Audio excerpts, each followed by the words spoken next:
साक्रीतील 3 तरुणांच्या हत्येने धुळे जिल्हा हादरला। पीडित कुटुंबांना शासकीय मदतीची मागणी।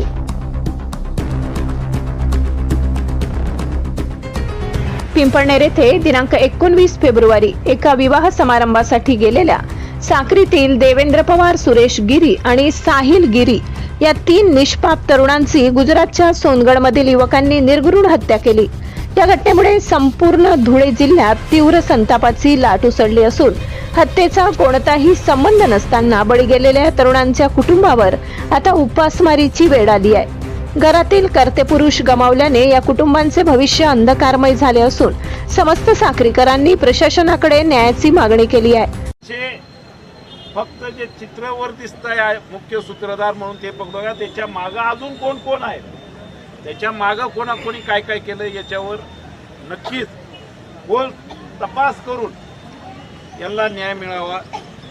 आम्हालाही समजतं गेलेली व्यक्ती परत येऊ शकत नाही, पण नक्कीच त्यांच्या परिवाराला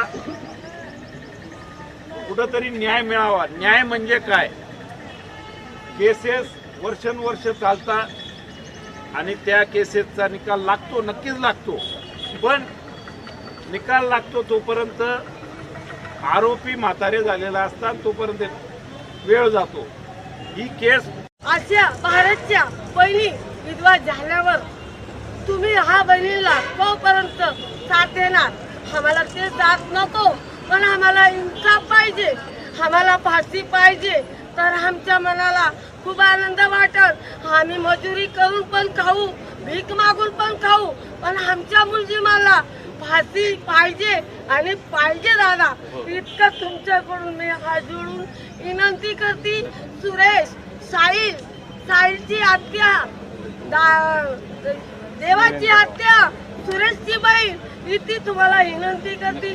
मी मेल्या मला इतकं बघायला भेटायला पाहिजे की याला फाशी व्हायला। धुळे जिल्ह्याचे पालकमंत्री आणि खासदारांनी या कुटुंबांना तात्काळ आर्थिक मदत द्यावी, तसेच कुटुंबातील एका सदस्याला शासकीय नोकरीत सामावून घ्यावे अशी आग्रही मागणी निवेदनाद्वारे करण्यात आली आहे।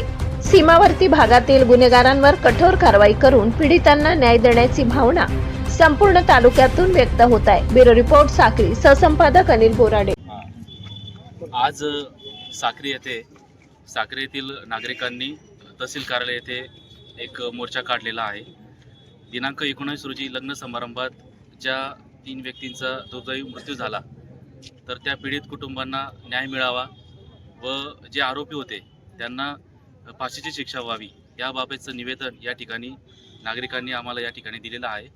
तर सदर बाबतीमध्ये मी नागरिकांना आवाहन इच्छुक करतो की या बाबतीमध्ये आम्ही पाठपुरावा करू, तसेच संबंधित व्यक्ती यांना कठोर शिक्षा कशी होईल याबाबत देखील आम्ही पोलीस प्रशासनाला सूचना दिलेल्या आहेत। धन्यवाद।